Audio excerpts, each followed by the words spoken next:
On a une surface qui est totalement recouverte par les eaux, due aux fortes précipitations qu'on a eues ces derniers temps. Un paysage transformé. 10 cm d'eau recouvrent ces parcelles habituellement sèches ou légèrement humides.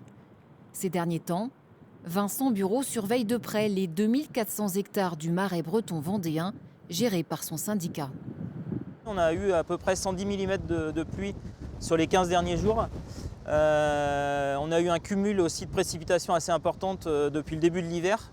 Donc on a des niveaux qui sont montés progressivement et on arrive à un stade où ça devient de plus en plus compliqué d'abaisser le niveau des eaux du Marais.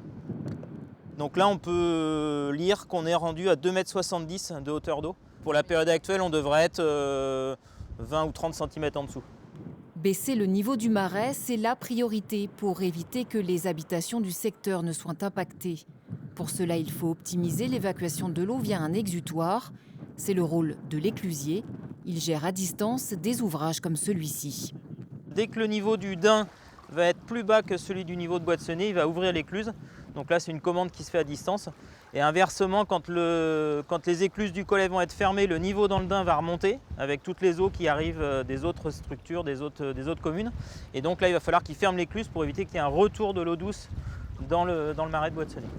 Actuellement, il faudrait une vingtaine de jours sans nouvelles précipitations pour que les terres des marais de Boîte-Senez et Châteauneuf retrouvent un niveau d'eau correct, selon le gestionnaire du site. Au vu des prévisions météo, la vigilance reste donc plus que de mise.